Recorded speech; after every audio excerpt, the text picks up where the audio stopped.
Accompagné du secrétaire général au sport et de la gestionnaire du stade Tata Raphaël de la Quétuile, le ministre des Sports et Loisirs est descendu dans cette installation sportive pour s'enquérir de la situation après les dégâts causés lors du grand derby quinois. La délégation commence sa ronde par le gymnase nouvellement construit, dédié au tennis. Ici, les dégâts sont plus que visibles. Une bonne partie des vitres et caillassées donne une image de désolation.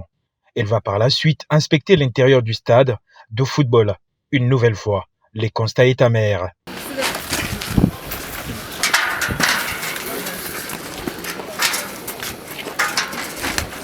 Déçu de ces actes, François Kaboulo-Moana Kaboulo s'est senti touché au plus profond de lui après les multiples efforts fournis par le chef de l'État pour réhabiliter ses cadres. Ça avait beaucoup de regrets et de tristesse. Nous venons nous rendre compte de dégâts qui ont été causés par les supporters. Je rappelle ici que le président de la République, chef de l'État, a insisté pour que les installations nouvellement réhabilitées et construites soient conservées. Des décisions draconiennes seront prises contre les fauteurs de ce trouble, a dit le ministre des Sports et Loisirs. Moi, je dis que c'est le problème de sanctions.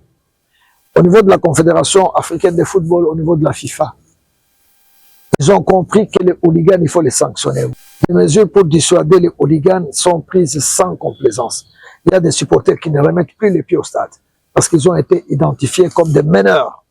Tous les meneurs là doivent être traqués et sans pitié. Vous avez dit que nous avons renvoyé du monde pendant les Jeux de la francophonie. Et vous connaissez les bilans. 0 mort, 0 blessé. C'est-à-dire ce sont des citoyens qui se sont bien comportés parce qu'il y a des familles qui ont fréquenté nos installations. Mais quand il s'agit de football, il y a les extrémistes et il y a un programme qui va se poursuivre au niveau des services spéciaux, au niveau de la police, pour détecter. Les hooligans, ils se connaissent.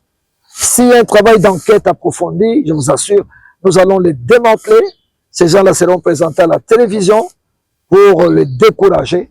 S'il faut qu'ils prennent la route de Selembao, donc Makala, ils la prendront, parce qu'ils s'en prendront quand même.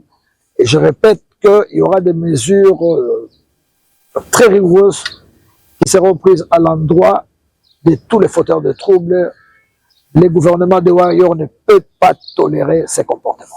Le problème de sécurité persiste lors de matchs de la Ligue nationale de football et nécessite une intervention des autorités compétentes afin d'éradiquer ces phénomènes qui battent son plein dans les milieux sportifs congolais.